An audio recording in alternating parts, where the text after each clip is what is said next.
So hello, what's up mga ka-J-Vlog? Ayan, welcome ulit sa panibagong video. And for today's video, syempre phone comparison ulit tayo ng mga iPhones na pwede natin ma-purchase sa greenhills. So ang topic natin for today is the iPhone 14 Plus versus the iPhone 14 Pro.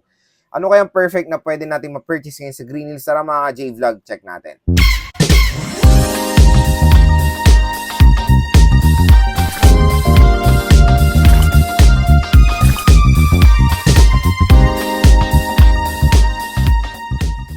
So iPhone 14 series comparison tayo ngayon mga J-Vlog, at yun nga ang topic natin is the iPhone 14 Plus versus the iPhone 14 Pro. At I know na meron din nagde-decide between dito sa dalawang smartphones na to. At dito sa ating phone comparison, hopefully makatulong sa inyo sa inyong buying decision pag bibili kayo ng iPhones sa greenhills. So first na pag-usapan natin is yung kanilang presyo. Ang presyo ng iPhone 14 Plus nag-range na sa 33 to 34,000 pesos, 128 gigabytes of internal storage, and bibihira lang tayo makakita ng 256 gigabytes of internal storage na iPhone 14 Plus sa greenhills. And yun nga, very rare lang talaga 14 Plus kasi hindi siya ganun nag-click kumbaga, dahil same na sila ng chipset when it comes sa iPhone 13. Lalo na iPhone 14, hindi rin ako gaano nakakakita ng unit niyan sa greenhills, karamihan iPhone 13. So 14 Plus kasi, syempre meron naman siyang difference when it comes sa 13, which is yung screen size. Kaya meron din tayo nakikita kahit papaano. At yun, kung interested nga kayong mag-purchase ng maraming stock ng iPhones, lalo na iPhone 14, 15 Plus at marami pang iba, syempre doon lang tayo sa mga nire-recommend kong shop sa greenhills. Unang-una kay Ate Mayet sa CMB Gadgets, ZMB Cellphone Accessories kay Ate Net, and of course Malin Gadget Shop kay Ate Malin. And yung mga shops nila ay nasa description box, yung mga links. Kung interested kayo mag-purchase, i-click nyo na lang po, mag-inquire kayo, sabihin nyo lang na panood sa vlog, automatic yan, 500 pesos cash discount ang ibibigay ng mga shops na yan. So the iPhone 14 Pro naman is nag-range siya sa 40,000 to 44,000 pesos. Kung i-compare niyo yung 128, nasa 6 to 7,000 pesos yung difference ng 128 and ng 128 ng iPhone 14 Pro and 14 Plus. Kaya maraming naguguluhan din. Magdadagdag na lang ba ako ng 7,000 pesos para mag-Pro model na ng iPhone 14 Pro? So, yon, dito sasagutin natin yan. At very expensive itong mga smartphones na to before. Lumabas tong iPhone 14 series tong year 2022. The iPhone 14 Plus nag-range siya sa 60 to 70,000 pesos. The iPhone 14 Pro nag-range siya sa 70 to 80,000 pesos. Pero yun nga, makakabili na lang kayo ng mga magagandang units, pristine condition, ng mga pre-love units sa greenhills. Siyempre, doon tayo bibili sa mga ni-recommend ko shop dahil almost lahat ng review units natin when it comes sa mga iPhones galing sa mga shop na yan, doon natin napapatunayan na magagandang mga units dito sa CMB Gadgets, ZMB Cellphone Accessories, and of course, Marine Gadget Shop. So ano ba ang main difference ng iPhone 14 Plus and iPhone 14 Pro? The 14 Plus, ang pinaka-advantage niya sa iPhone 14 Pro is of course the screen size. The iPhone 14 Plus is yung parang cheaper version ng 14 Pro Max, and the iPhone 14 Pro is the cheaper version of the iPhone 14 regular size. So yon, unang-una, syempre sa mga consumers na mahilig sa malalaking screen size na mas affordable ang konti, syempre nagsiswitch sila sa iPhone 14 Plus. The performance of the iPhone 14 Plus and iPhone 14 is super the same. Pero when it comes sa performance ng iPhone 14 Plus and iPhone 14 Pro and Pro Max, malayo na. Kasi dito na po tayo nag-start sa lineup na magkaiba na ang base model at Pro model when it comes sa chipset.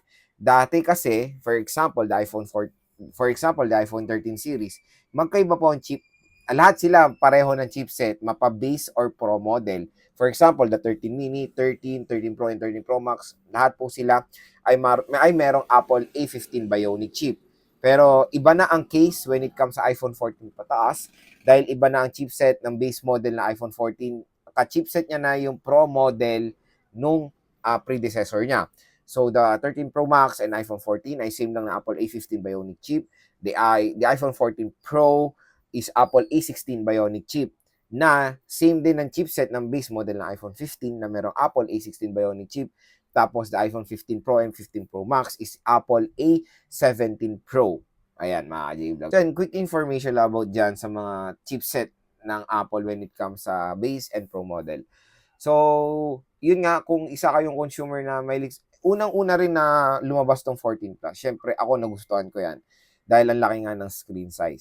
Napakalaki ng screen size, tapos mas cheaper nga siya sa mga Pro model. So, mas cheaper nga siya sa mga Pro model. Pero, pag i-compare mo kasi sa Pro model, no? Pag i-compare mo kasi sa Pro, napakadaming advantages ng iPhone 14 Pro compare sa iPhone 14 Plus. Unang-unang advantage ng 14 Pro is of course the camera. The camera is 48 megapixel na po ang main camera ng iPhone 14 Pro compare sa 14 Plus na 12 megapixel or the traditional 12 megapixel main camera. Dual rear camera setup sa iPhone 14 Plus na merong 12 megapixel main and 12 megapixel telephoto, 12 megapixel ultra wide. Tapos sa 14 Pro is meron tayong triple rear camera system with 48 megapixel main, 12 megapixel ultra wide, and 12 megapixel telephoto lens with LiDAR scanner. When it comes sa resolution naman ng mga smartphone na to sa video recording, same na same lang na kaya mag-shoot ng 4K video recording, mapa rear or front camera up to 60 FPS. Sa screen, same na same din ng resolution. Sa screen, same lang din naman ng quality.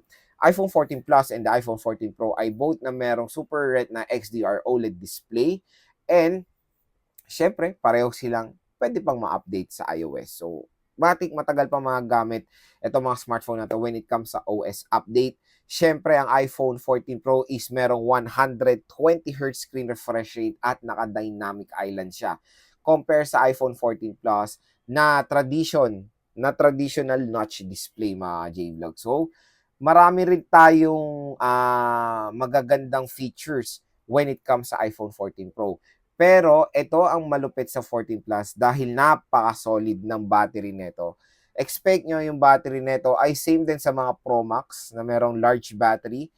So, di hamak po na mas malaki ang battery capacity ng 14 Plus compare sa 14 Pro. Yan ang isang advantage niya dahil 4,000 plus mAh sa 14 Plus, 3,000 plus mAh sa 14 Pro. So, kung habol nyo is large display, mas cheaper, and of course, large battery, mas matagal siya malubat. Siyempre, sa side tayo sa 14 Plus. Pero, meron nga tayong sinasabi na gusto natin ma-experience yung Pro performance. When it comes sa camera kasi, maganda camera ng 14 Plus, to be honest. Pero, mas maganda ang camera ng 14 Pro. Kung isa kayong content creator, mas may enjoy nyo yung camera ng 14 Pro, to be honest. Lalo na 4.8 size, very portable, 6.1 inches, mas madali siyang hawakan pag nagvo-vlog kayo. Kumbaga, pag naglo-low-key vlog din kayo, napakadali, very handy kayo magre-record compare sa 14 Plus na sobrang bulk, sobrang laki. Siyempre ako, gumagamit ng content sa 14 Pro Max pag ito, mga seat interviews, mga ganito for mga seat interviews. Pero pag nagvo-vlog ako while walking, ang ginagamit kong camera is 15 Pro, mga maliliit na models kasi mas madali talaga silang gamitin pag lalo na pag outside vlog ang ginagawa nyo. Very portable, very lightweight kumbaga. Syempre when it comes sa chipset, mas solid ang 14 Pro dahil Apple A16 Bionic chip. Sa 14 Plus kasi, to be honest, old chipset siya nung last year. Kaya napakalayo ng difference sila sa chipset. Parang yung 14 Plus, to be honest, bumili kayo ng malaking iPhone 13 at murang 13 Pro Max. Kasi yun nga, it's Apple A15 Bionic chip. When it comes sa software update, matik na mas matagal masosupport ang 14 Pro. Kaya kung ako tatanungin, Lods, kung ako tatanungin, anong pipiliin ko sa dalawang smartphone na to? Doon ba ako sa cheaper model na merong mas malaking screen size or battery, or magdadagdag ako ng content to have the Pro performance? Kung ako pagpipiliin yun nga, tulad ng sinabi ko parati, nasa preference na yan. Pero kung ako pipili, when it comes sa jump pack ng features, syempre, I'll go for the 14 Pro. Mas maganda siya, mas magandang build, mas premium, stainless steel design, triple rear camera system, 120Hz screen refresh rate, Apple A16 Bionic chip, dynamic island. Yung dynamic island, hindi lang yung punch hole. Marami rin kayong magagawang features, of course, sa dynamic island. Yan din yung isang bagong feature sa 14 series, kaya hindi na-adapt ng 14 Plus, pero na-adapt yan sa 15 Plus. Kaya kung ako tatanungin for 7,000 pesos price difference sa mga pre-love units, siguro magdadagdag na lang ako konti para I'll go for the 14 Pro. Pero, don't get me wrong, wala ring masama sa 14 Plus. Maganda rin ang 14 Plus dahil yan din niya pupusuan ko before. Pero kung gagamitin niya as a main phone, maganda rin i-refer ang 14 Plus, dahil promise solid ang battery nito, matagal siya malobat, malaki display, maganda rin ang resolution, Super Retina XDR OLED display, and of course, mas cheaper siya sa 14 Pro for as low as 33,000 pesos, makakuha na kayo ng iPhone 14 Plus. When it comes sa camera, tulad na sinabi ko, don't worry, maganda rin naman ang mapoprovide ng 14 Plus. Camera-wise, maganda rin dahil support yung 4K video recording. So, ito yung side-by-side comparison ng 14 Plus and ng 14 Pro. So, makikita nyo, syempre, 14 Plus is ka-size niya yung 14 Pro Max. 14 Pro is 6.1, 6.7 is the 14 Plus. So, syempre, yung 14 Plus is yung base model na design na glossy glass and aluminum frame compare sa 14 Pro na stainless steel design with matte glass.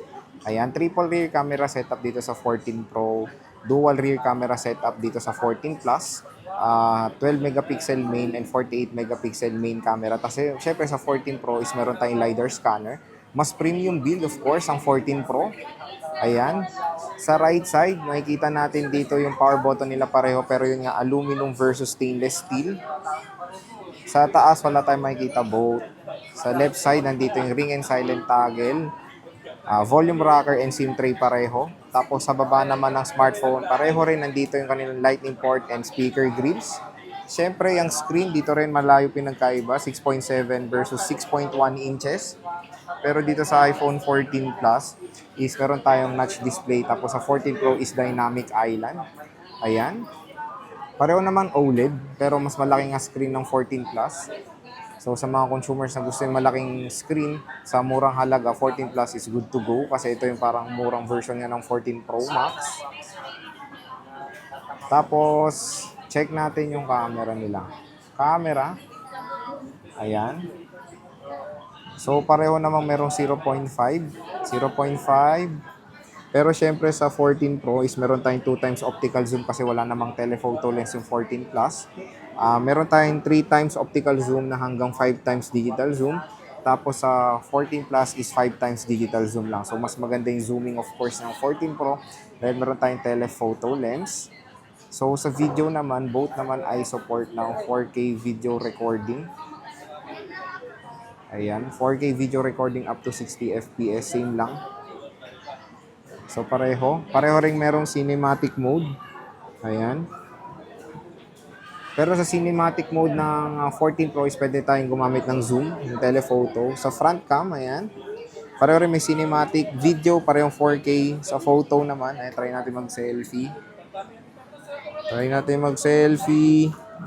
Ayan. So mas maganda syempre yung front cam ng 14 Pro.